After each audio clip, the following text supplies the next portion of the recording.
Aptitude के अंदर discuss करेंगे केमिस्ट्री के चैप्टर ऑर्गेनिक कंपाउंड्स को।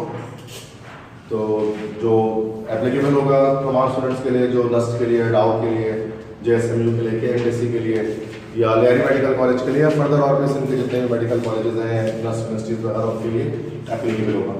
और यहाँ पर मैं इसको यहाँ पर federal text book board follow करूँगा इस्लामाबाद, यहाँ पर उसके थ्रू मैं यहाँ पर आपको डील करूँगा। ठीक है, तो सिंध बोर्ड भी इसका आपसे कवर हो जाएगा और सिंध के अलावा एक्स्ट्रा चीज़ें भी आपकी इसमें कवर हो जाएंगी। ठीक है, तो दिस इज चैप्टर नंबर 6 हमारे वैसे सिंध बोर्ड में होता है यहाँ पर ये। तो फेडरल बोर्ड के रिगार्डिंग ही पढ़ेंगे, कुछ चीज़ें एक्स्ट्रा भी इसमें सीखने को मिलेंगे, तो वो चीज़ हम सीखेंगे। ठीक है, it is the chapter organic compounds.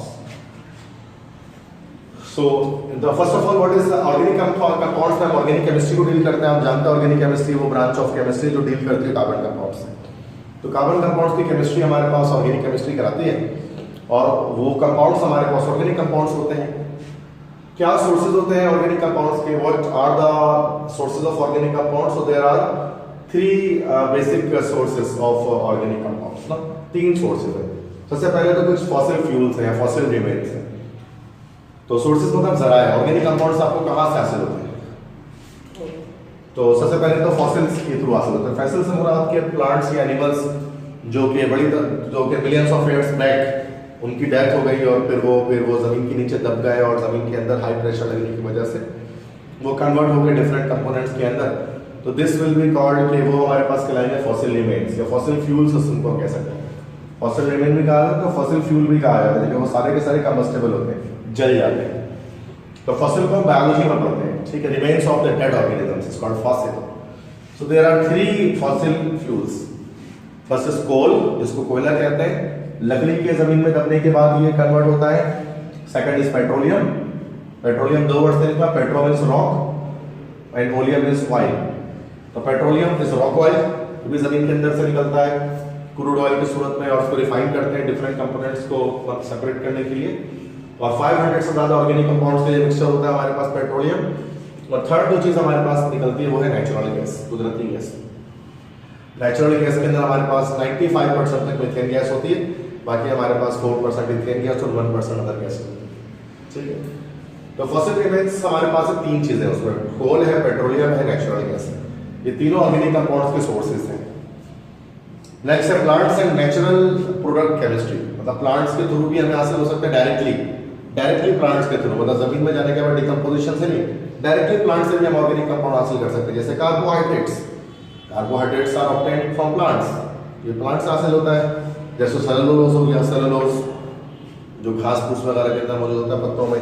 Sugars हो गए, चीनी जैसे शुगर केन के अंदर होता है सक्रोज। स्टार्च हो गया, जैसे आटे में, गंदुम में, व्हीट वगैरह में, राइस में, इनमें स्टार्चेस होते हैं। कार्बोहाइड्रेट्स के अलावा प्रोटीन्स हैं, वाइटामिन हैं, बहुत सारी और चीज़ें तो डायरेक्टली प्लांट से हमें हासिल हो जाती है। तो ये दूसरा सोर्स हमारे पास। और तीसरा सोर्स है पार्शियल एंड टोटल सिंथेसिस।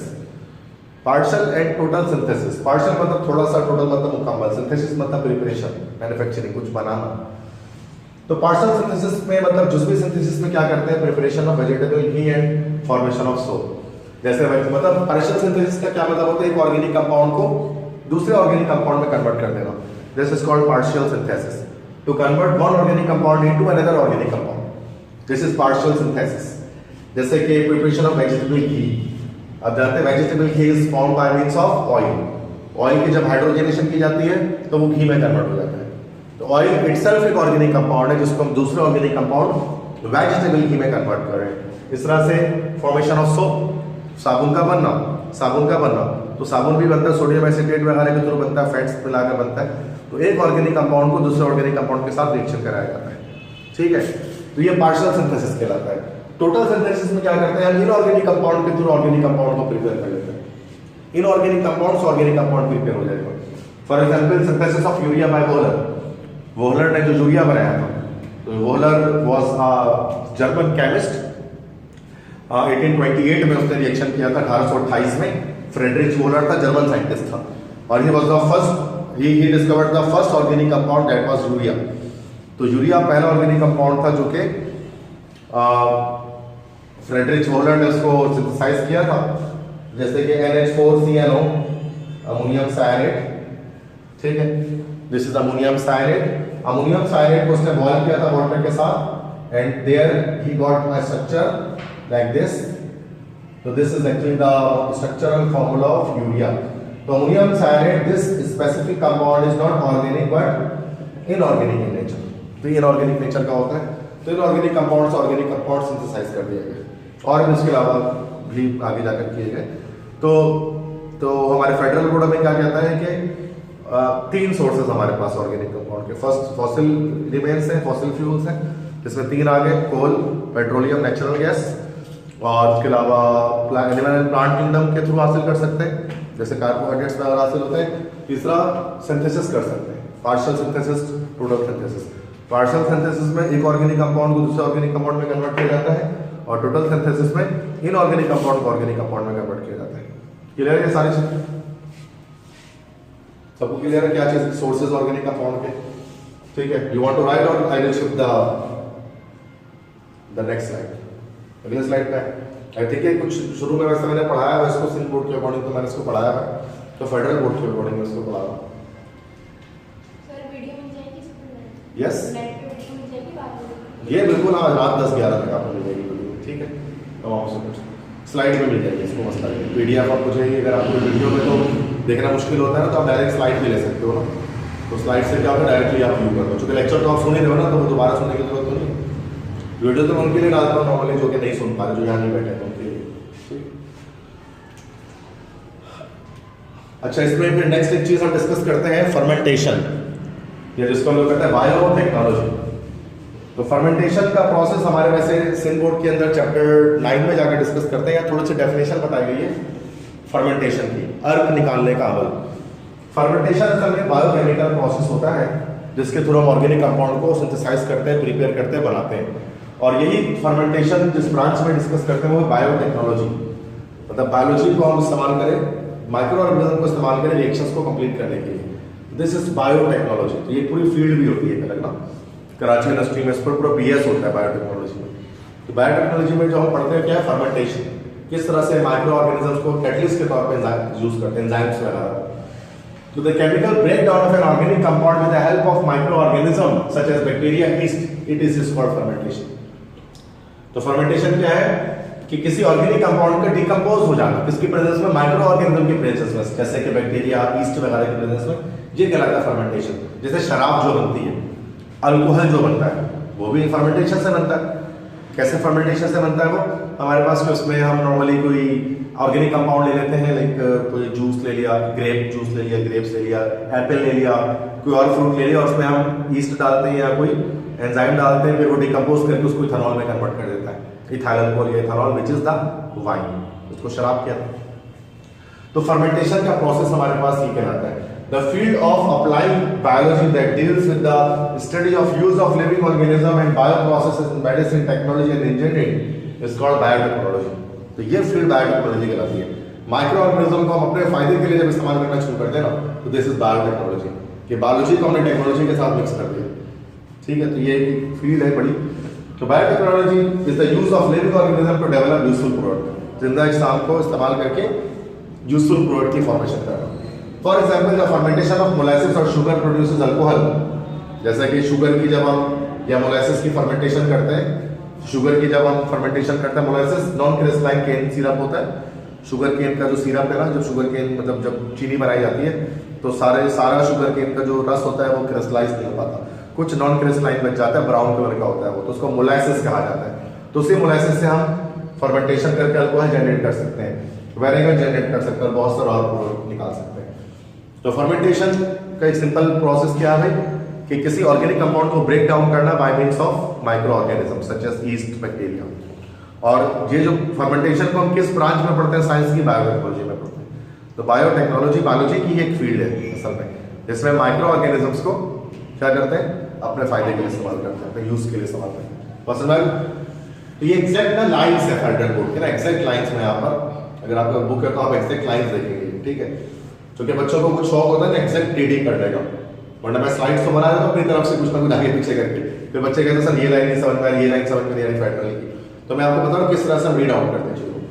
ठीक है, तो फर्मेंटेशन का आपने देख लिया, फर्मेंटेशन की इसकी डेफिनेशन जैसा आपको याद रखनी है। Characteristics of organic compounds. Organic compounds की क्या कैरेक्टरिस्टिक्स होती है, क्या खासियत होती है, मतलब मीथेन वगैरह इथेन वगैरह की, तो कुछ इसकी कैरेक्टरिस्टिक्स है वो याद रखिएगा। कंपोजिशन किस चीज से बना होता है। Carbon is an essential constituent of all organic compounds. Carbon का होना सबसे जरूरी है तमाम ऑर्गेनिक कंपाउंड्स के अंदर। क्या बिना कार्बन के भी कोई ऑर्गेनिक कंपाउंड बन सकता है? क्या पॉसिबिलिटी है? कोई एक का नाम ले लें आप, कभी जिंदगी में आपको ऐसा नाम नहीं ले सकते। बिना कार्बन का ऑर्गेनिक कंपाउंड हो ही नहीं सकता।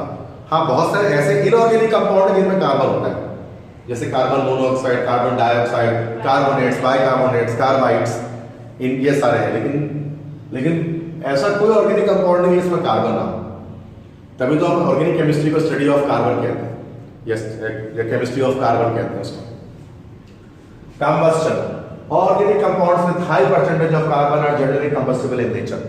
जितने ऑर्गेनिक कंपाउंड्स होते हैं सारे के सारे कंबस्टिबल होते हैं, सब के सब जल जाते हैं फ्यूल के तौर पर। Methane, ethane, ethene, ethyne, benzene, सबकी कंबस्शन करी हमने, सब कंबस्शन कर लेते हैं, सब जल जाते हैं। और जलकर क्या प्रोड्यूस करता है organic compound? What organic compound produces after burning? Yes, well done, Labiba, you are right. So whenever any organic compound is combusted, then carbon dioxide and water is produced along with a large amount of heat which is liberated. So this is the general reaction for all the organic compounds. They will always liberate carbon dioxide and water. ठीक है? Melting point, boiling point. तो कि covalent compounds होते हैं ज्यादातर, जितने भी organic compounds होते हैं कोवलेंट नेचर के होते हैं, और कोवलेंट नेचर होने की वजह से उनकी मेल्टिंग बॉइलिंग पॉइंट कैसी होती है? लो होती है। ज्यादातर भी लो मेल्टिंग और बॉइलिंग पॉइंट होती है, क्योंकि ज्यादातर गैसेस या लिक्विड्स ही होते हैं। चंद एक सॉलिड स्टेट में होते हैं, वरना सारे लिक्विड्स और गैसेस होते हैं।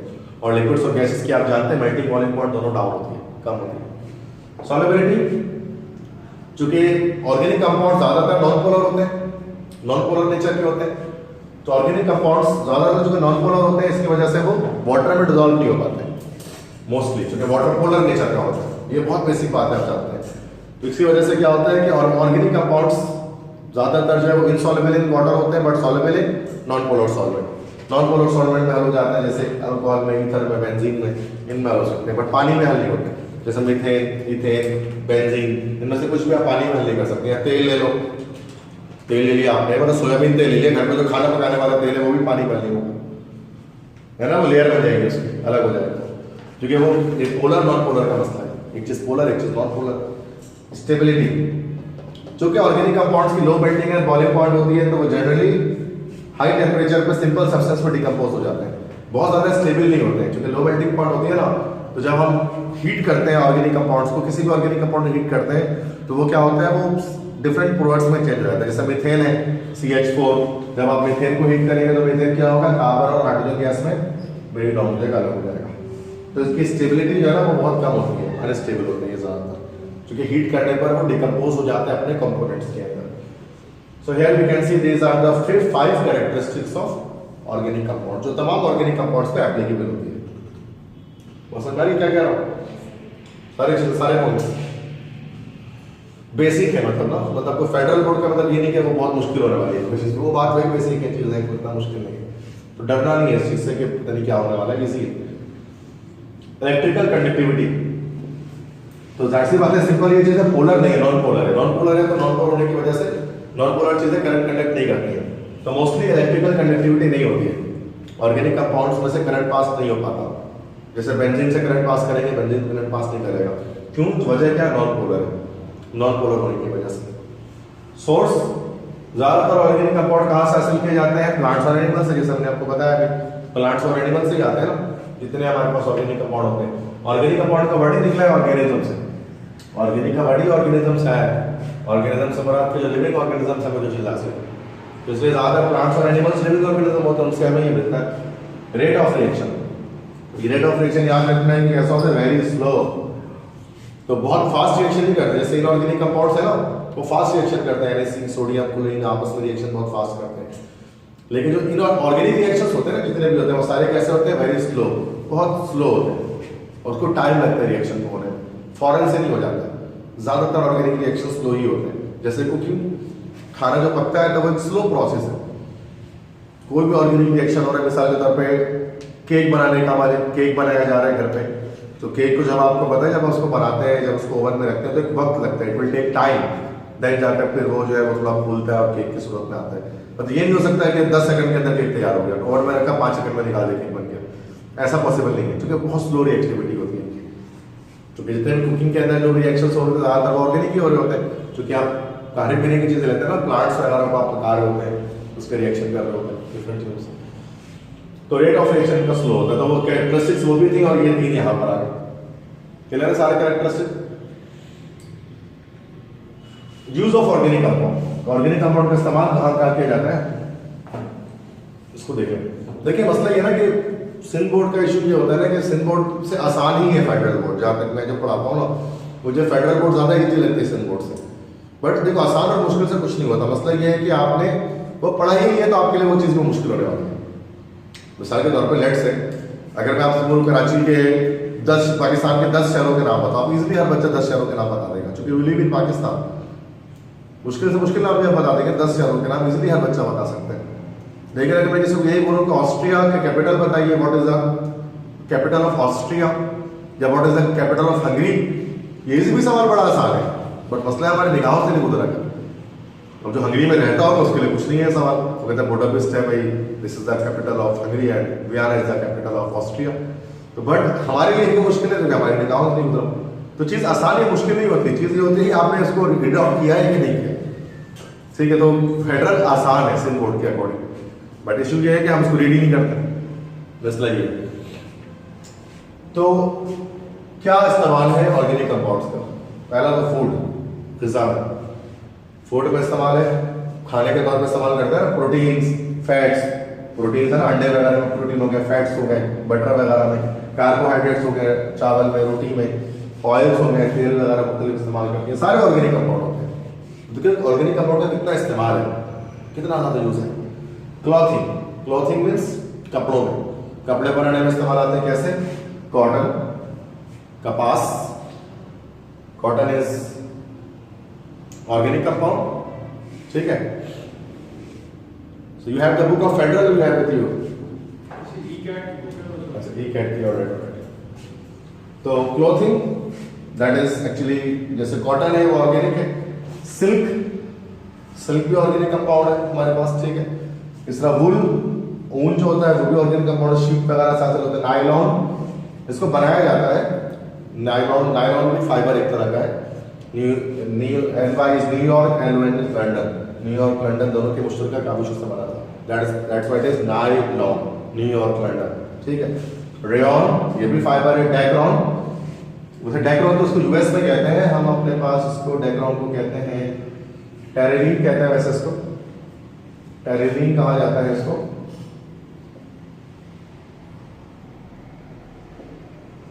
ठीक है, टेरेलीन हमारे यहाँ पाकिस्तान में इसको कहा जाता है डेक्रॉन, तो ये भी हमारे पास एक फाइबर है, ठीक है। तो क्लोथिंग के अंदर हम इसको कपड़ों में इस्तेमाल करते हैं, धागे वगैरह ज़्यादा जितने भी बनते हैं सारे ऑर्गेनिक हैं। शेल्टर, शेल्टर मतलब सर छुपाने के लिए जो आसरा होता है वो भी ऑर्गेनिक ही होता है ज़्यादातर।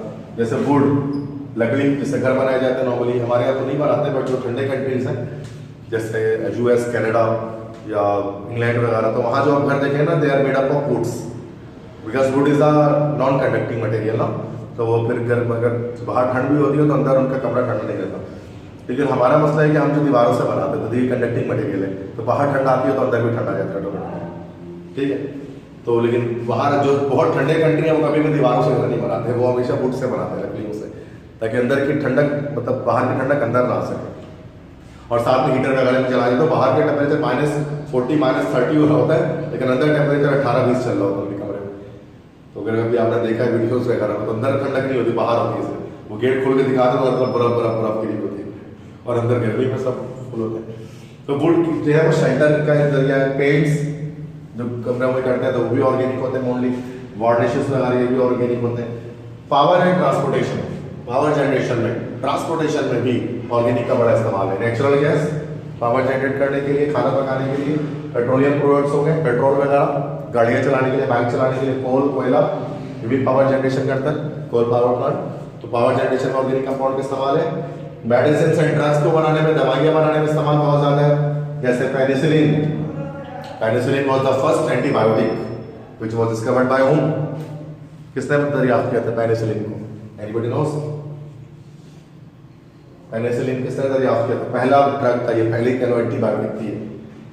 नहीं पता किसी को? अलेक्जेंडर फ्लेमिंग, क्या करोगे, मुझसे डॉक्टर बनने वाले हो। तो penicillin was discovered by Alexander Fleming. तो फ्लेमिंग ने पेनिसिलिन बनाई थी। यही पेनिसिलिन असल में केमिकल फॉर्मूला है हमारे यहाँ, ये जो ब्रांड नेम से मिलता है ना, अमोक्सिल के नाम से। अमोक्सिल सिरप लिखा है, टैबलेट अमोक्सिल जो पेनिसिलिन होता है वो, उसका जो फॉर्मूला होगा उसके लिए ब्रैकेट में पेनिसिलिन लिखा होगा। तो अमोक्सिल सिरप जो होता है ये एंटीबायोटिक है। इस तरह स्ट्रेप्टोमाइसिन एथ्रोसिन वगैरह होता है जो नॉर्मली गले के टॉन्सिल्स वगैरह के इस्तेमाल किया जाता है। बहुत सारे ड्रग्स हैं, मतलब हजारों लाखों में ड्रग्स अगर आप देखोगे तो वो सब के सब पेनिसिलिन, एस्पिरिन हो गया और बहुत सारे हैं ना, तो वो सब के सब इस्तेमाल किए जाते हैं, ऑर्गेनिक होते हैं सारे। इंसेक्टिसाइड मतलब कीड़े मार दवाइयाँ वो सारे ऑर्गेनिक होते हैं, जैसे डीडीटी डाइक्लोरो डाइफेनाइल ट्राइक्लोरोइथेन। तो डीडीटी डाइक्लोरो डाइफेनाइल ट्राइक्लोरोइथेन ये इंसेक्टिसाइड है। इंसेक्टिसाइड से मुराद क्या करते हैं इससे, वो मतलब कीड़े मार दवाइयाँ। हेक्साक्लोरोसाइक्लोहेक्सेन पे इस्तेमाल करते हैं, वो भी इंसेक्टिसाइड है दवाई, मतलब कीड़ों को मारने के लिए मोर्टिन वगैरह स्प्रे इस्तेमाल करते हैं। हार्मोन्स एंड स्टेरॉइड हार्मोन्स के तौर पर इस्तेमाल होता है हमारी बॉडी में, जो एंडोक्राइन सिस्टम है। तो एंडोक्राइन सिस्टम में तो वो जो कुछ हार्मोन्स सेक्रेट होते हैं ना ग्लैंड्स के अंदर से, तो वो हार्मोन्स क्या करते हैं, मेटाबॉलिज्म को रेगुलेट करते हैं हमारी बॉडी के अंदर। ये टोटल बायोलॉजी है। तो हार्मोन्स हैं जैसे कि हार्मोन्स स्टेरॉइड्स हैं, वो भी कॉम्प्लेक्स ऑर्गेनिक कंपाउंड्स होते हैं। जितने भी हार्मोन्स होते हैं, डोपामाइन हो गया, ठीक है, टेस्टोस्टेरोन हो गया, प्रोजेस्टेरोन हो गया, बहुत सारे होते हैं। वो सारे के सारे हार्मोन्स ऑर्गेनिक होते हैं। विटामिन्स एंजाइम्स हो गए जो हमारी बॉडी के लिए न्यूट्रिएंट है। एंजाइम्स बायोलॉजिकल कैटलिस्ट होते हैं, रिएक्शंस को फास्ट करते हैं बॉडी के अंदर होने वाले। All the vitamins which are dietary factor और ऑर्गेनिक कंपाउंड, सारे विटामिन सारे एंजाइम्स जो है वो ऑर्गेनिक है। तो आप देखिए दुनिया में तो कोई बचा ही नहीं है, सारा इस्तेमाल किया है। अक्सर चीजों में ऑर्गेनिक कंपाउंड्स इस्तेमाल किए जाते हैं। सर वार्निशेस क्या होता है? वार्निश देखो दो चीज होती है, पेंट होता है, एक वार्निश होता है। पेंट तो नॉर्मली कलर करती है किसी चीज में। वार्निश अच्छा, पेंट दो चीजों का मुरक्कब होता है, उसमें एक सॉल्वेंट होता है और एक पिगमेंट होता है। दो चीजें मिलती है तो पेंट बनता है, सॉल्वेंट और पिगमेंट। वार्निश में सिर्फ सॉल्वेंट होता है, पिगमेंट नहीं होता है, मतलब वो सिर्फ शाइन प्रोड्यूस करता है। तो वार्निश करते हुए कभी आपने देखा होगा गाड़ियों में वार्निश करते हैं तो कलर क्या होता है, लेकिन उसको शाइन मारने के लिए वो क्या करते हैं, वो गन टाइप का उसमें होता है ना, वो स्प्रे कर रहे होते हैं उसमें। तो वो क्या होता है, वो कलर नहीं हो रहा होता उसके अंदर, लेकिन उसमें शाइन आ रही होती है, तो वो वार्निश करना उसको कहते हैं, पॉलिश कर रहे होते हैं एक तरह से उसको। उसमें कलर कोई नहीं होता, बस वो पानी जैसा होता है, बट वो क्या कहते हैं, चमका देते हैं गाड़ियों को, कार्स वगैरह, एनीथिंग व्हिच है, ठीक है। लेकर कहते हैं उसको, अच्छा हमारे यहाँ नहीं पता, वार्निश कहते हैं वैसे इंग्लिश में उसको। I don't know what it is called in local language, ठीक है। व्हाट लिक्विड लेकर, अच्छा लिकर की बात कर रहे हो, this is LAQUR, okay, this लेकर पॉलिश, ऑलराइट, आई थिंक आप एक चले से बाहर में कहा होगा, but this is varnish. Actually types होते हैं, नॉर्मली आपको मैकेनिक शॉप्स वगैरह में आपको देखेंगे, मतलब गर्ल्स को तो मैं इतना अच्छा नहीं समझा सकता, उसके ऊपर it is some sort of paintless pigmentless एक पेंट ही होता है वार्निश। कंपोजिशन इसकी अपनी अलग होती है, ठीक है, समझ में सारे और यूजेस क्लियर है। तो और भी सवाल होते हैं, कुछ है मतलब जो बुक में फैक्टर उन्होंने लिखा है वो कुछ मैं बता रहा हूँ, हो गए तो और बहुत सारे ना, हम तो बुक की लाइंस रीड कर रहे हैं इसमें। तो न्यू एलोट्रोप्स ऑफ कार्बन, तो एलोट्रोप्स किसे कहते हैं, what are actually allotropes? Allotropes किसे कहते हैं? एलोट्रोप्स मतलब होता है बहरूपीय, in Urdu it is called बहरूपीय, like the one who is disguising, जो डिस्गाइज कर रहा हो, मतलब जो अपना रूप बदल ले, वो एलोट्रोप है। जैसे कि बैंक वगैरह में डकैती करने के लिए क्या होता है, जो लोग जाते हैं डकैती करने के रूप बदल के जाते हैं, है ना, तो एलोट्रोप्स इसको कहा था, रूप बदल लेते हैं, अपना भेष बदल लेते हैं ताकि पहचान में ना। ऐसे ही मैं बता रहा हूँ, क्या नॉर्मली आपने मूवीज में देखा होगा। तो एलिमेंट्स के अंदर भी इस तरह के एलोट्रोप्स होते हैं, मतलब क्या कि वो केमिकली तो सेम रहते हैं बट फिजिकली डिफरेंट हो जाते हैं, मतलब एक ही एलिमेंट्स का अलग अलग फॉर्म में एग्जिस्ट करना, दिस इज कॉल्ड एलोट्रोपी। जैसे कार्बन की मिसाल ले लेते हैं, कार्बन के एलोट्रोप्स दुनिया में मशहूर है। अब मैं आपको एक तरफ पहले दिखाता हूं, मैं आपको पेंसिल की नोक और कहूं कि आपकी जो पेंसिल की नोक है इट इज एक्चुअली कार्बन, तो आप बोलोगे चलो ठीक है सर ये है कार्बन।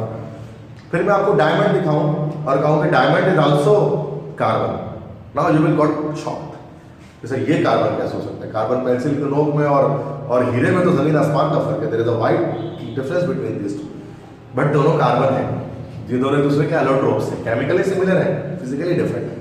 जिस तरह कोयला दिखाओ और कोयला दिखाकर उनको बेटा ये भी कार्बन, तो कार्बन तो अलग अलग शेप्स में एग्जिस्ट कर रहा है, अलग अलग फॉर्म में एग्जिस्ट कर रहा है, इसी को एलोट्रोपी कहते हैं। तो कार्बन के काफी सारे एलोट्रोप हैं, जो हम अलग से कोई टॉपिक, ये टॉपिक कार्बन के एलोट्रोप्स को डिस्कस करने का नहीं है। एक एलोट्रोप इस चैप्टर में डिस्कस किया जा रहा है, दिस इज बकी बॉल। बकी बॉल को डिस्कस करेंगे। बकी बॉल ये असल में हमारे पास एक आर्टिफिशियल एलोट्रोप है, artificial allotrope of carbon. Carbon का आर्टिफिशियल एलोट्रोप, आर्टिफिशियल से मुराद ये नेचर में एग्जिस्ट नहीं करता, इसको बनाना पड़ता है। अच्छा, हार्डेस्ट एलोट्रोप का पूछे जाए तो इसका क्या आंसर होगा? Hardest allotrope of carbon diamond, yes right. अगर कहा जाए कि आपसे कि the purest allotrope of carbon तो क्या होगा, या purest form of carbon? No, coke, it is coke. Coke is the purest form of carbon. और कहा जाए most stable allotrope of carbon? Graphite. Graphite is the most stable one, it doesn't react faster. तो buckyball is the artificial allotrope, it is artificial, मतलब इसको बनाया जाता है, ये रियल में एग्जिस्ट नहीं करता। तो फुल नेम जो बकी बॉल का है ना, ये है बकमिनिस्टर फुलरीन। एक ऐसा में डिजाइनर था, एक आर्किटेक्ट थे जिनका नाम था बकमिनिस्टर फुलर।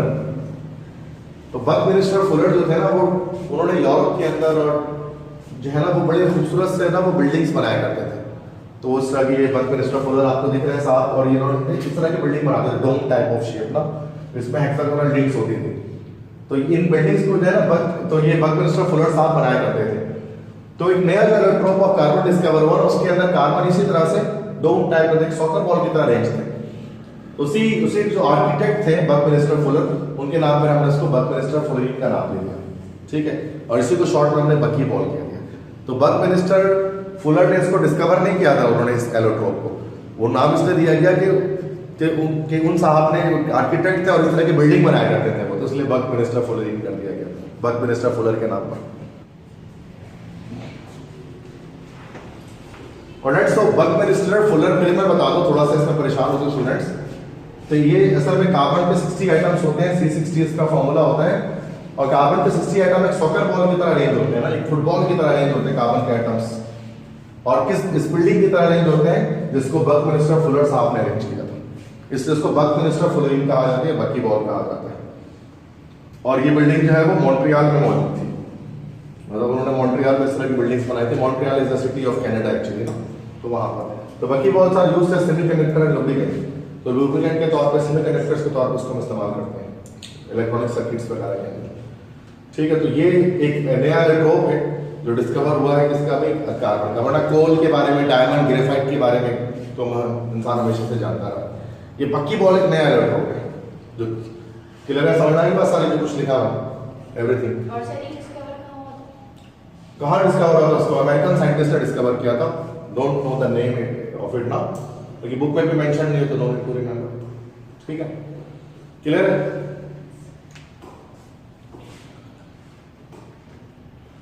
फंक्शनल ग्रुप इसके बाद देखते हैं। फंक्शनल ग्रुप क्या होता है कि एटम्स और group of atoms which are responsible for all the physical and chemical properties of organic compound.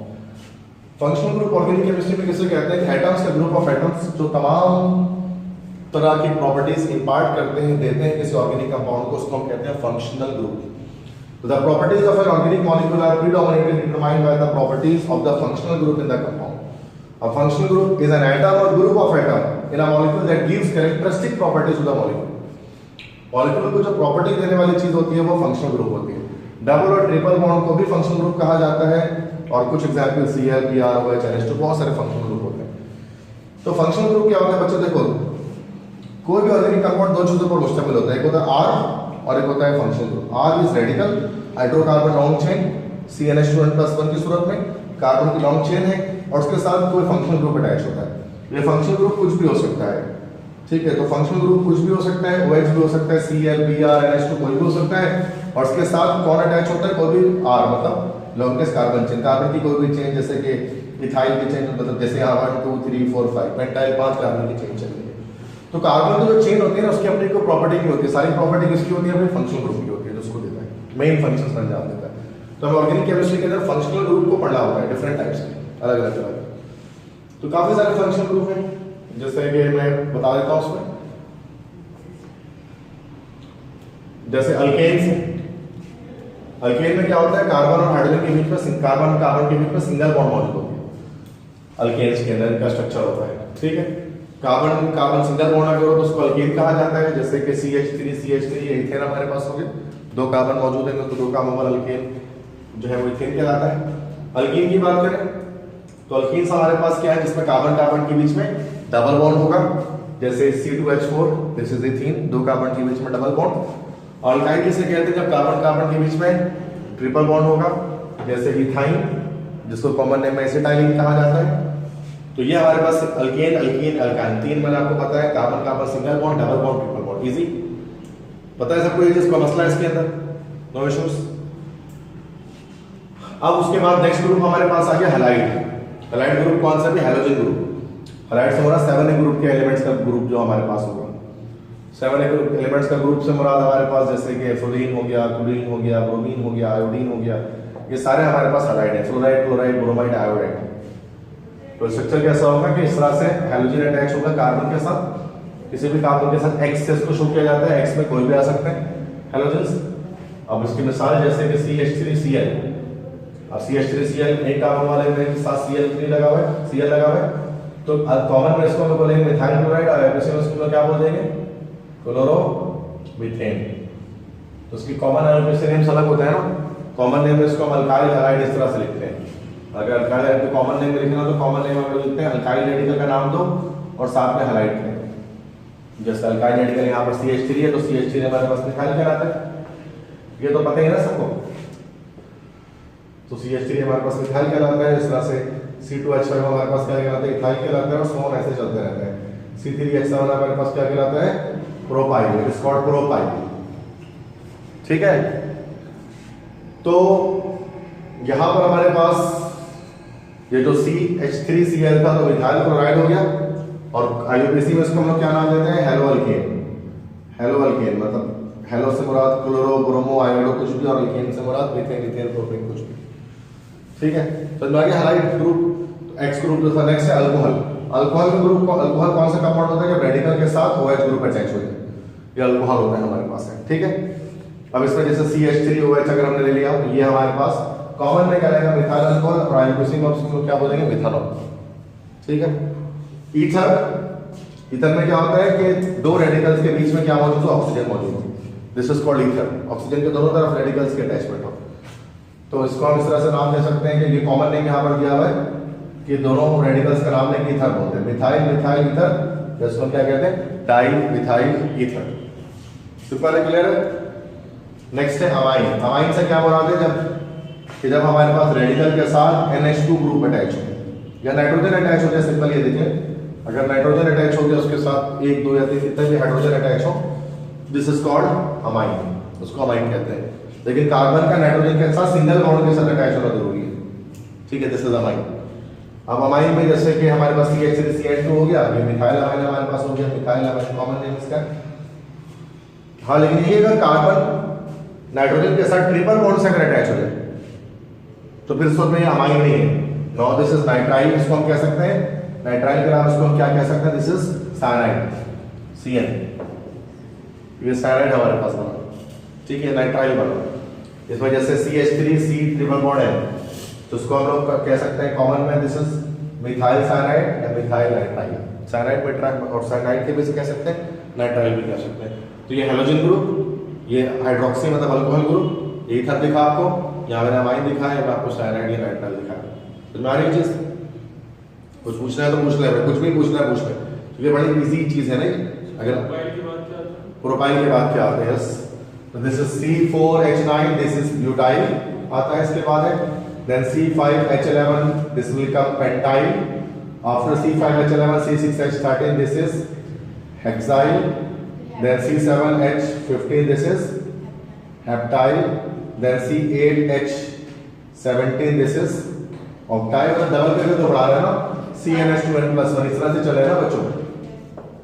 तो C9H19, this is nonyl, and C10H21, this is what? Yes, this is decyl. So these are the 10 alkyl radicals: methyl, ethyl, propyl, butyl, pentyl, hexyl, heptyl, octyl, nonyl, decyl। Clear है सबको? ठीक है। तो ये तो nitrile से हमने यहाँ पर इसमें देखा कि ये चीज़ें हैं, कुछ फंक्शनल ग्रुप हमें दिखे यहाँ पर अलग अलग, X दिखा, OH दिखा, ऑक्सीजन दिखा, नाइट्रोजन दिखा, यहाँ पर नाइट्रोजन ट्रिपल बॉन्ड के साथ दिखा। Any more question you have? No question is there? Okay, next और ग्रुप्स देखते हैं यहाँ पर।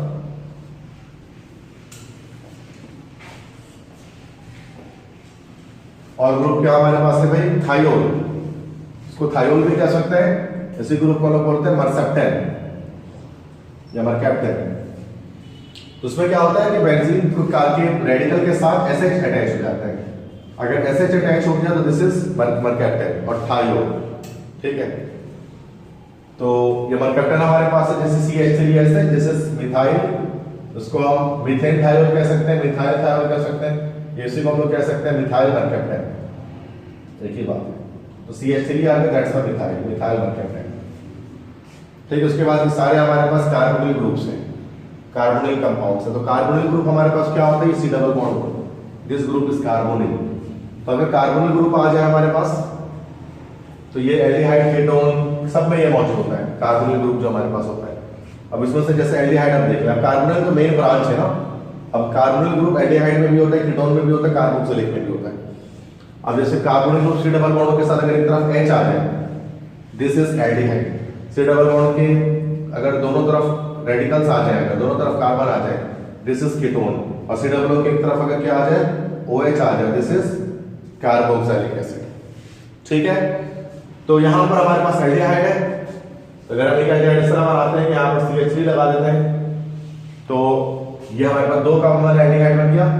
तो कॉमन में इसको हम लोग कह सकते हैं एसिड एल्डिहाइड। एसिड एल्डिहाइड क्यों कह रहे हैं? क्योंकि ये कॉमन नेम है। कॉमन नेम के अंदर ना, कॉमन नेम जब हम लिखते हैं नॉर्मली, तो कॉमन के अंदर हम कुछ जगहों पर ग्रीक नंबर सिस्टम, ग्रीक नहीं सॉरी लैटिन सिस्टम फॉलो करते हैं।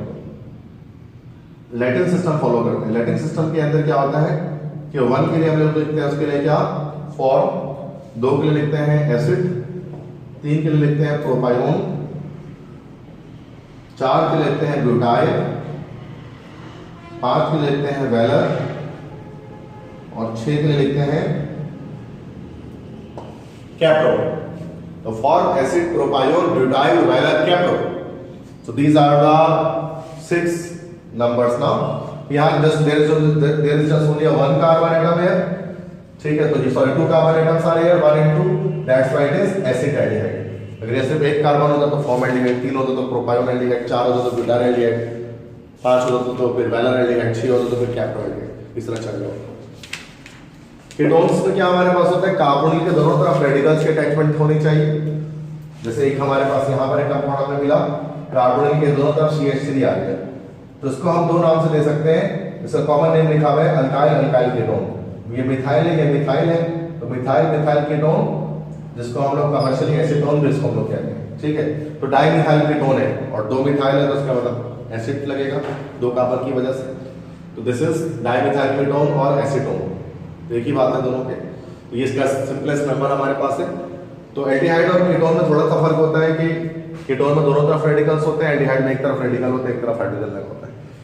कार्बोक्सिलिक एसिड में क्या होता है? एक तरफ OH ग्रुप की अटैचमेंट होती है, हाइड्रोक्सिल लगा होता है, COOH।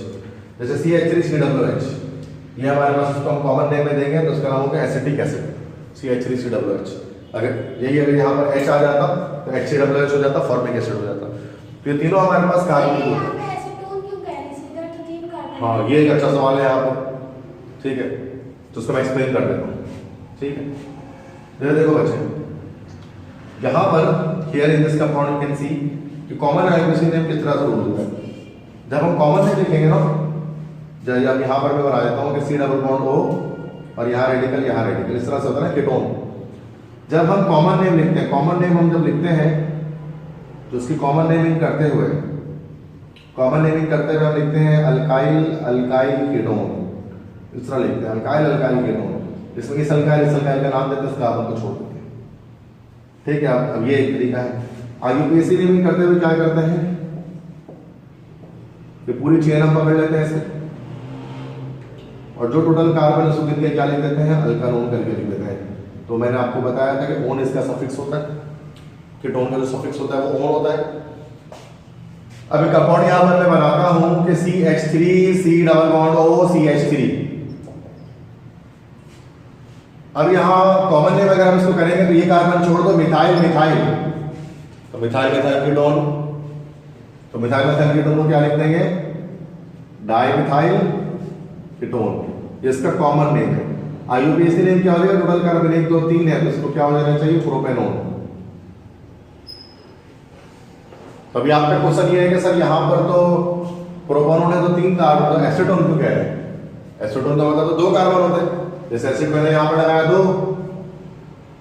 तो ये इसका बच्चों याद रखो कि ये जो एसीटोन कहते हैं ना इसको एसीटोन इसका क्या है, मिसनोमर है।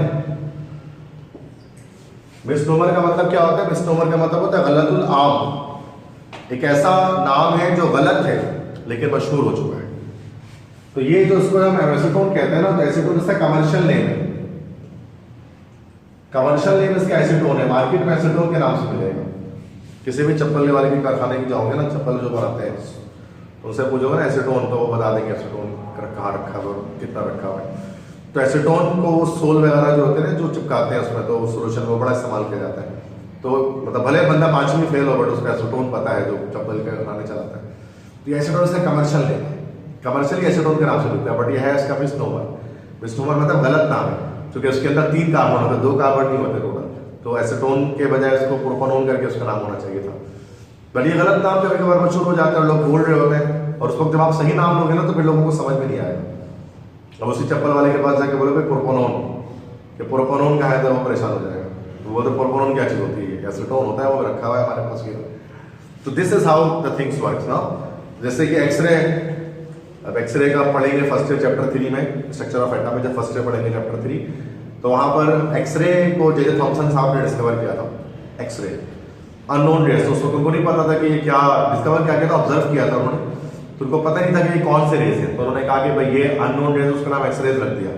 कि ये कैसी रेस है जो कि गोश्त से भी पार हो जा रही है, प्लास्टिक से, रबर से, गिलास सबसे पार हो जा रही है, तो ये बड़ी अननोन टाइप की रेस है, तो उसको एक्सरेज का नाम दे दिया जे थॉमसन ने। बाद में क्या हुआ कि एक साइंटिस्ट है रोएंटजेन, उनका नाम था रोएंटजेन। रोएंटजेन ने क्या किया कि उन्होंने बताया कि भाई ये जो एक्सरेज है ये इलेक्ट्रोमैग्नेटिक रेडिएशन है लाइट की तरह, लेकिन इस इलेक्ट्रोमैग्नेटिक रेडिएशन की वेवलेंथ बहुत कम है और फ्रीक्वेंसी उसकी काफी ज्यादा है। और ये पूरी डिस्कवरी उसने इस तरह से कर दी एक्सरे की, और उसकी असलियत बता दी दुनिया को। तो एक्सरे का नाम चेंज करके ना रोएंटजेन रेस रख दिया गया, रोएंटजेन के एहसास में कि अभी अननोन रेस तो नहीं रहना भी है, तो एक्सरे थोड़ी ना भी है, अब तो ये नोन रेस बन चुके हैं, अब तो पता है इसके बारे में साइंस को हर एक बातें, तो अब तो ये रोएंटजेन रेस बन गया।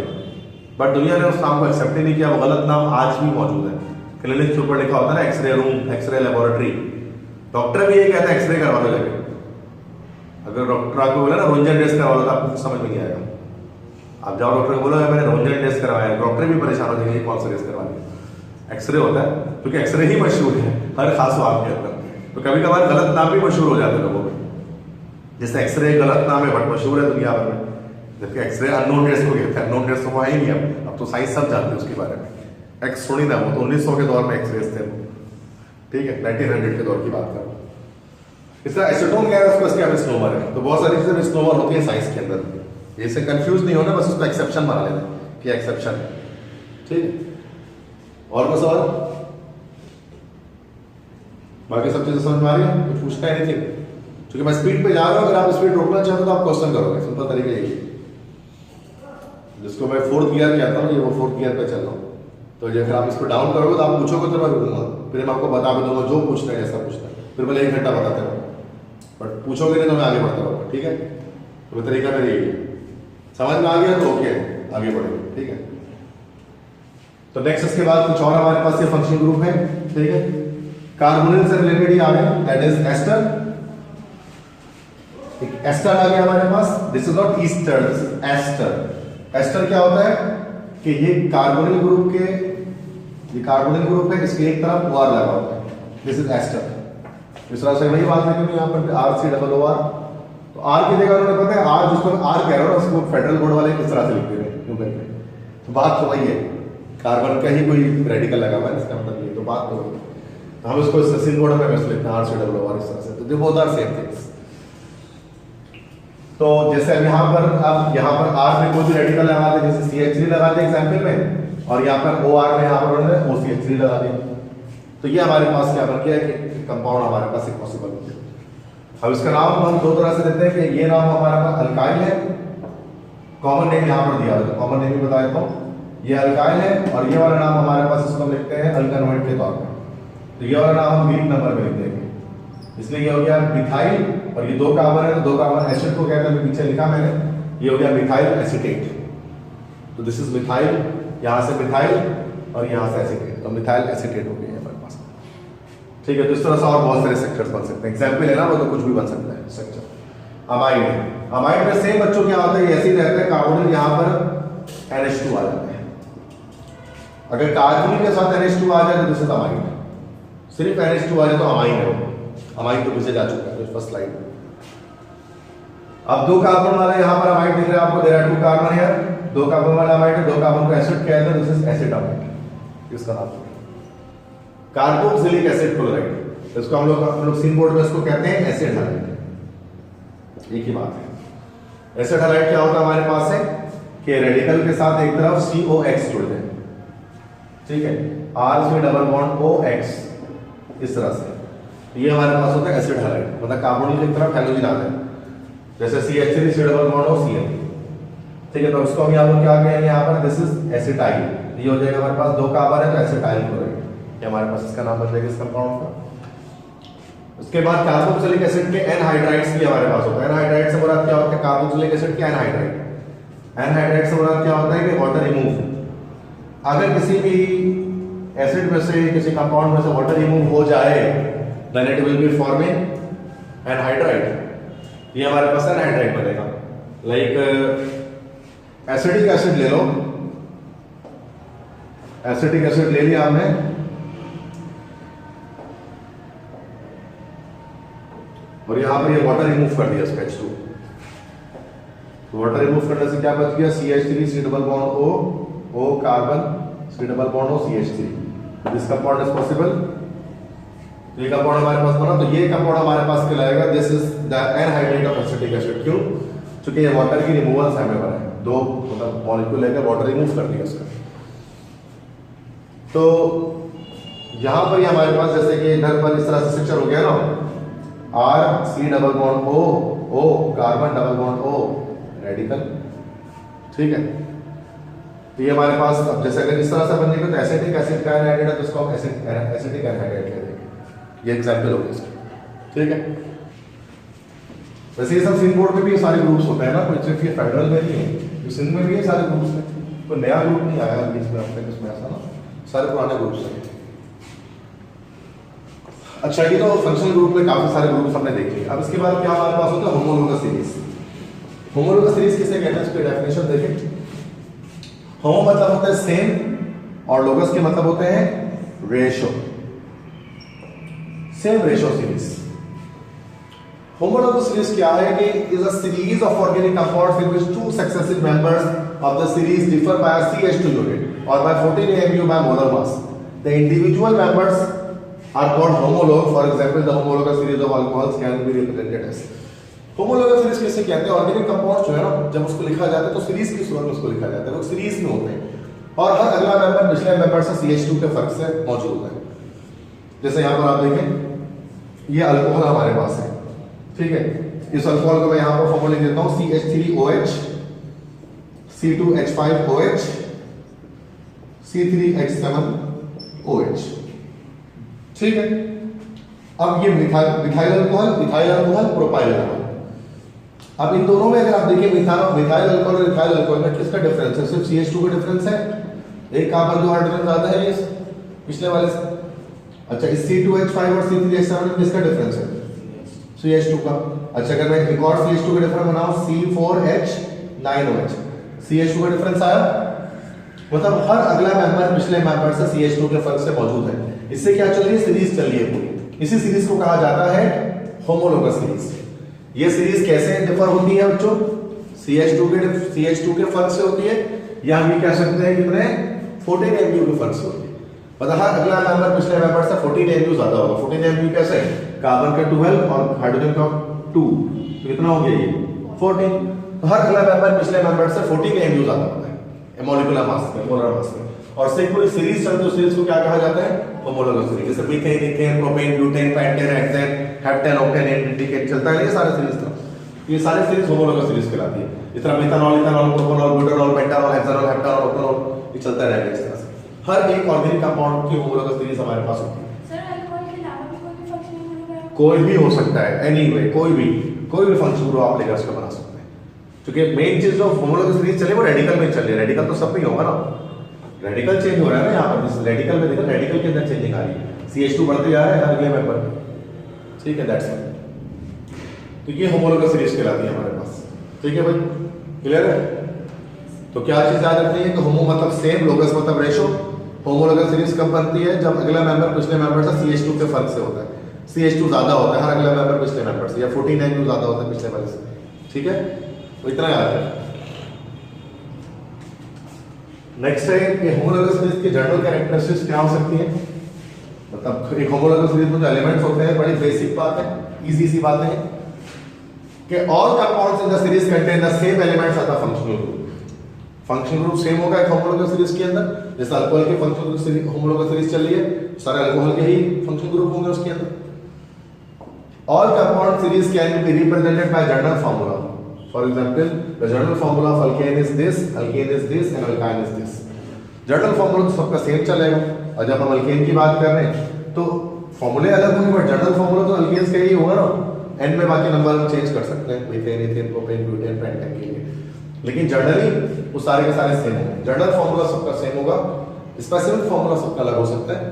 जनरली सब सेम होंगे जनरल फार्मूले के लिहाज से।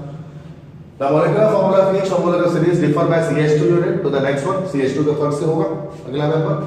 All compounds in the series can be prepared by similar method. Reaction बनाने के मेथड, प्रिपरेशन मेथड सिमिलर होंगे तमाम के। जैसे हमने पढ़ा था ना मीथेन, इथेन, तो मीथेन को बनाने के प्रोसेस इथेन के प्रोसेस जैसे ही थे। क्यों मीथेन इथेन के प्रोसेस सेम थे बनाने के? बिकॉज वो दोनों एक ही होमोलोगस सीरीज से ताल्लुक रखते थे, है ना भाई। रिडक्शन करके भी बना दिया, डिकार्बोक्सिलेशन करके भी बना सकते थे, ग्रिग्नार्ड रिएजेंट से भी बना सकते हैं दोनों। They have similar chemical property, chemically भी सेम होते हैं होमोलोगस सीरीज के सारे एलिमेंट। मीथेन, इथेन, प्रोपेन सबको जला दे क्या बनेगा? Carbon dioxide and water. Chemically सारे सेम होते हैं, लेकिन फिजिकली डिफरेंट होते हैं। फिजिकली डिफरेंस होते हैं, वेरिएशन आती है जब हम सीरीज पे चल रहे होते हैं। जैसे टॉप से बॉटम जब हम जाते हैं होमोलोगस सीरीज के अंदर, तो टॉप से बॉटम तक जाते हुए क्या होता है? बॉइलिंग पॉइंट इंक्रीज होता है। इसलिए chemically methane, ethane, propane, butane, pentane, hexane, heptane, octane, नोनेटिकेन सब सेम है। केमिकली सारे सेम है, केमिकल एक्टिविटी सेम देते हैं, लेकिन फिजिकली अलग है। शुरू के सारे क्या है? गैसेस, उसके बाद लिक्विड्स, नीचे क्या आते हैं? सारे सॉलिड्स। फिजिकली चेंज है, केमिकली सेम है। होमोलोगस सीरीज के जितने भी ग्रुप्स होते हैं, समझ में सारी 6 बातें इसके अंदर क्या लिखी हुई है कि ये होमोलोगस सीरीज की कैरेक्टरिस्टिक्स लिखी गई है कि ये चीजें होती हैं। क्लियर है? सारे पॉइंट्स क्लियर है? पता लग रहा है क्या चीज लिखी हुई है? कोई मसला नहीं है? ठीक है। तो होमोलोगस सीरीज से कनेक्टेड था ये, उसके कैरेक्टरिस्टिक्स ही होमोलोगस सीरीज की।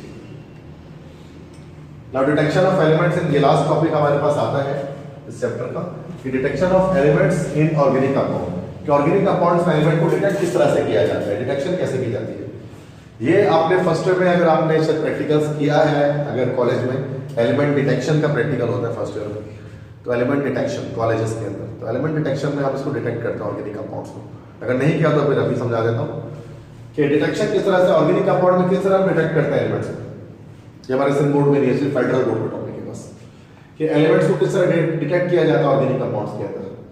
तो कार्बन और हाइड्रोजन की डिटेक्शन किस तरह से होती है, नाइट्रोजन सल्फर की डिटेक्शन किस तरह से होती है, बाकी सारे।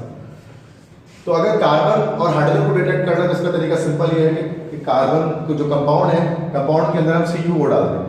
CuO हमारा कॉपर ऑक्साइड डालते हैं, ठीक है। वैसे कॉपर यहाँ पर +2 वाला है और ये -2 है, तो ये हमारे पास है क्यूप्रिक ऑक्साइड है। क्यूप्रिक ऑक्साइड अगर हम इसमें डाल दें कार्बन में, तो क्या होगा? कार्बन डाइऑक्साइड बनेगा और कॉपर अलग हो जाएगा।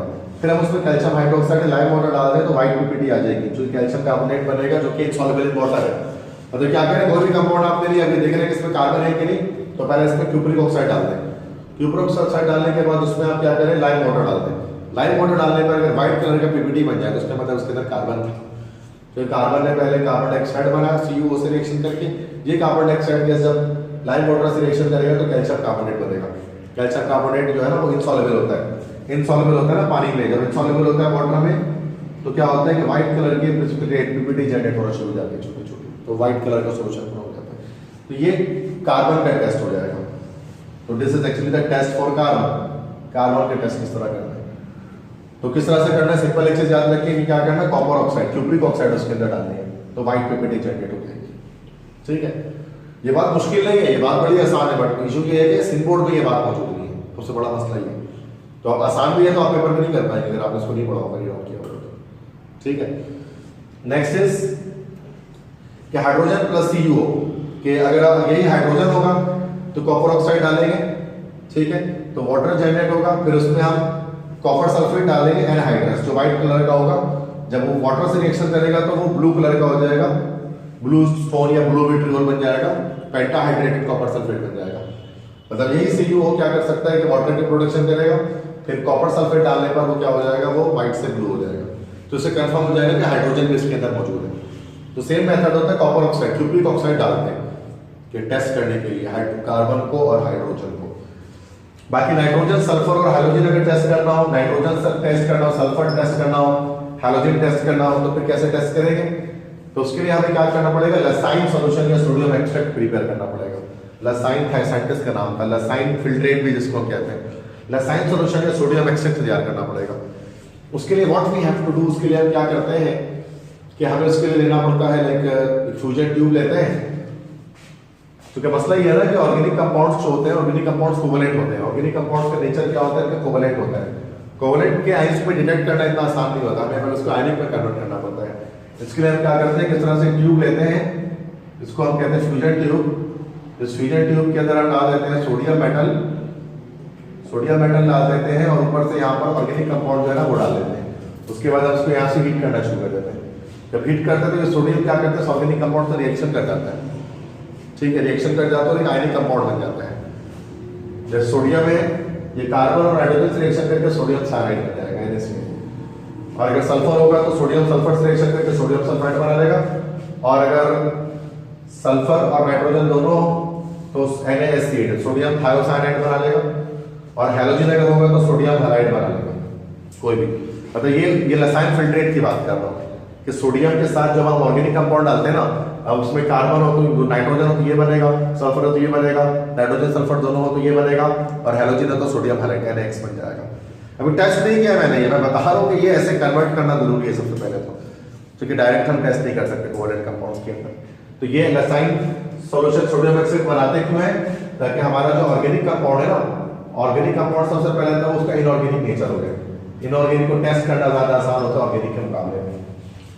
नाइट्रोजन टेस्ट किस तरह से किया जाएगा, सोडियम साइनाइड में पहले तो जो सब सॉल्यूशन हमारे पास होगा सोडियम एक्सट्रैक्ट बना होगा उसमें फेरस सल्फेट डालते हैं, और फेरस सल्फेट डालने के बाद फिर हम उसको डालेंगे।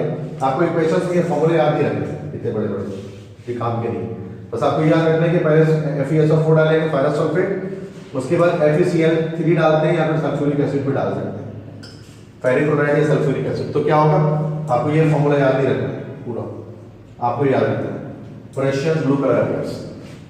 मतलब सबसे पहले तो आपके पास जो सॉल्यूशन होगा सोडियम एक्सट्रैक्ट, उसमें फेरस सल्फेट डालेंगे और आप सल्फ्यूरिक एसिड डालेंगे, तो क्या होगा, सॉल्यूशन का कलर बिल्कुल ब्लू टाइप का हो जाएगा, उसको प्रेशियस ब्लू कलर कहते हैं, डार्क ब्लू टाइप का।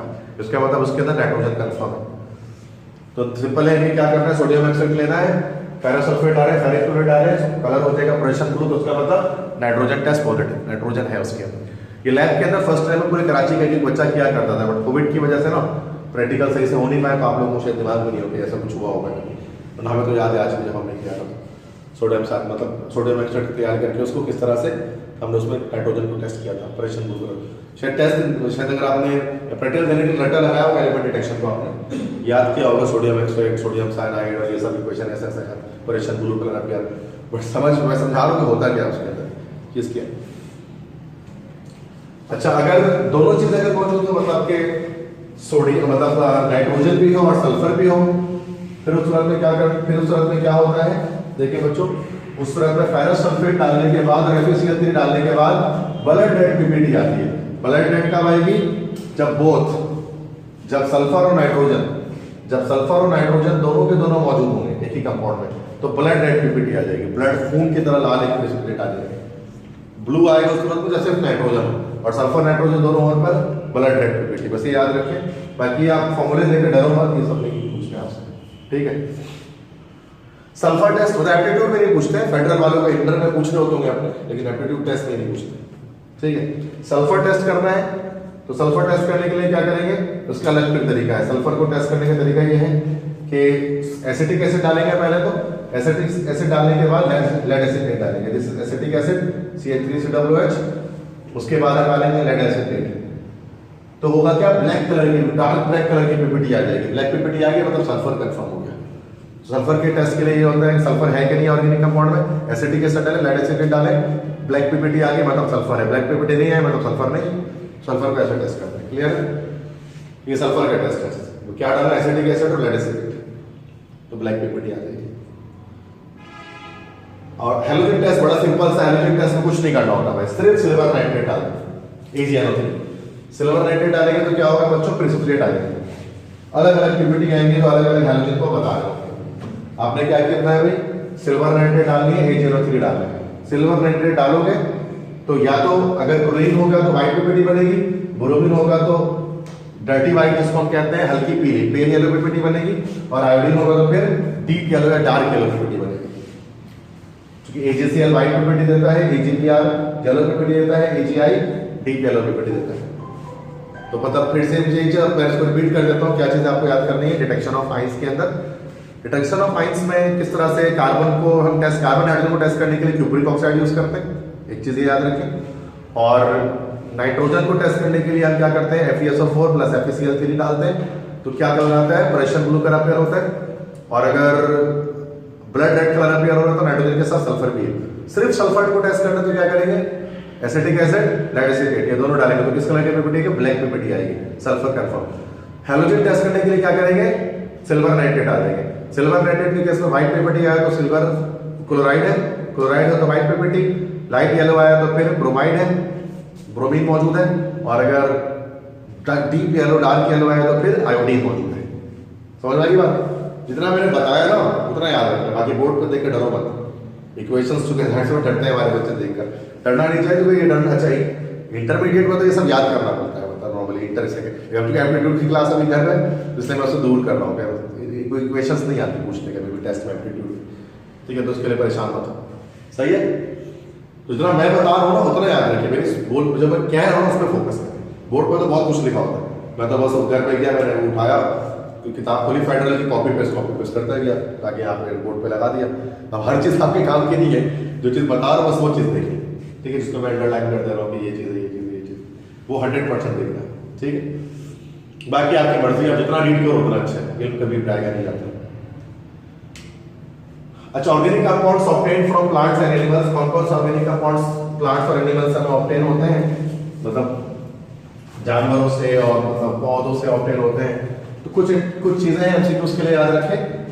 क्विनीन या क्विनोन, क्विनोन किसे कहते हैं, एंटी मलेरियल एक मेडिसिन, मलेरिया जब हो जाता है ना तो क्विनीन के टैबलेट्स होते हैं, वो खाते हैं मलेरिया के लिए, एंटी मलेरियल टैबलेट्स इसको कहा जाता है।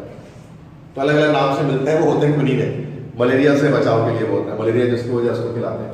तो क्विनीन क्या कहाँ से आता है, ये मेडिसिन एक तरह का है, ये एक क्विनीन ट्री होती है, क्विनीन ट्री, क्विनीन का दरख्त होता है, जिसको जो है वो इस तरह से जो है वो किंकोना लेटग्रियाना, ये एक हमारे पास तो इंग्लिश नाम ना याद रखें, उसके बाद बॉटनिकल नेम, बस क्विनीन ट्री आप ध्यान रखें। क्विनीन ट्री एक दरख्त होता है, इस दरख्त के पत्तों से जो है ना वो ये केमिकल निकलता है जिससे मलेरिया की दवाई बनाई जाती है। अब मतलब वो पत्ते उसके लिए क्विनीन ट्री के पत्ते होते हैं, उसी को पीस कर उसकी हम दवाई टैबलेट्स वगैरह बनाते हैं, जिससे मलेरिया से बचाव के लिए, मलेरिया किसी को हो जाता है ना तो मेडिकल स्टोर से फिर वो दवाई लेते हैं। तो ये भी एक ऑर्गेनिक कंपाउंड है क्विनीन, जो क्विनीन ट्री सारे। निकोटीन नाम सुना होगा आपने बच्चों, निकोटीन वैसे तो चाय से निकलता है, टोबैको से, सॉरी चाय कह रहे हैं, चाय में तो कैफीन होता है, सॉरी। निकोटीन जो है ना वो एक दरख्त होता है, टोबैको में होता है, ये पता है, तंबाकू में निकोटीन होता है, सिगरेट वगैरह होता है निकोटीन। निकोटीन असल में इस्तेमाल उसको किस तरह किया जाता है, सिगरेट में तो होता ही है तो निकोटीन, इसमें कोई शक नहीं है, बट उसका बैड इस्तेमाल, यूजेज नहीं कर सकते हम इसको, तो इंसेक्टिसाइड के तौर पर इस्तेमाल किया जाता है। निकोटीन जो होता है सिगरेट में भी होता है, तंबाकू में, उसको हम कीड़े मारने के लिए इस्तेमाल करते हैं निकोटीन को, तो इंसेक्टिसाइड के तौर पर उसको यूज किया जाता है, इसलिए कहा जाता है ना बॉडी के लिए हार्मफुल है, स्मोकिंग वगैरह तरह की चीजें जो। मैंथॉल जो है वो कहाँ से हासिल होता है हमारे पास, ब्लड सर्कुलेशन में हेल्प करता है। मेंथोल हमें हासिल होता है मिंट से। मिंट क्या होता है, पुदीना। तो पुदीना है ना, मिंट जिसको कहते हैं, तो मिंट से एक कंपाउंड निकलता है ऑर्गेनिक जिसको कहते हैं मेंथोल। तो मेंथोल एक ऑर्गेनिक कंपाउंड है जो मिंट से आ रहा है, पुदीने से आ रहा है हमारे पास। इस तरह से कैम्फोर, कैम्फोर जिसको काफूर कहा जाता है। तो काफूर है ना, इसकी तेज खुशबू होती है, इसकी काफूर की गोलियां बनती है ना, आपने देखा होगा, वो नॉर्मली अलमारियों वगैरह में रखते हैं, कीड़े वगैरह ना इसके अंदर गोल गोल होते हैं, व्हाइट कलर के, खुशबू उनकी होती है। देखा है काफूर की गोलियां कभी, फिनाइल की गोलियां, मतलब उसको मतलब काफूर की गोलियां होती है वो, तो वो कैम्फोर ट्री होती है, कैम्फोर का दरख्त होता है, उससे उसको निकाला जाता है। दैट इज सिनेमोमम कैम्फोरा, उसका बॉटनिकल नेम है। हम जस्ट कैम्फोर ट्री याद रखें तो वो उसको इस्तेमाल करते हैं। कोकेन, कोकेन, कोकेन असल में एक तरह का ड्रग भी है, वैसे तो ड्रग के तौर पे कोकेन को इस्तेमाल किया जाता है, ठीक है। तो कोकेन दरख्त होता है कोका, पोस्त जिसको हम कहते हैं। कोकेन नॉर्मली इसको चरस कहा जाता है जिसको, ठीक है। तो कोकेन जो है ना वो पोस्त का दरख्त होता है, कोका प्लांट जिसको कहा जाता है, उसके पत्तों से बनता है कोकेन, निकलता है। लेकिन नॉर्मली इसको डॉक्टर्स क्या इस्तेमाल करते हैं, लोकल एनेस्थेटिक के तौर पे। लोकल एनेस्थेटिक से मतलब बेहोश करने के लिए इसको इस्तेमाल किया जाता है पहले। तो आपने वो अल्ड्रासी ने सबसे पहले इसको इस्तेमाल किया था, he was the first to use opium as anaesthesia, anaesthesia के लिए, बेहोश करने के लिए। तो कोकेन। इस तरह कैफीन है, कैफीन को भी इस्तेमाल कर सकते हैं। कैफीन किसमें होता है भाई, कैफीन होता है हमारे पास कॉफी में, कॉफी में भाई, चाय में भी होता है कैफीन। ये एक सीएनएस स्टिमुलेंट है, ठीक है।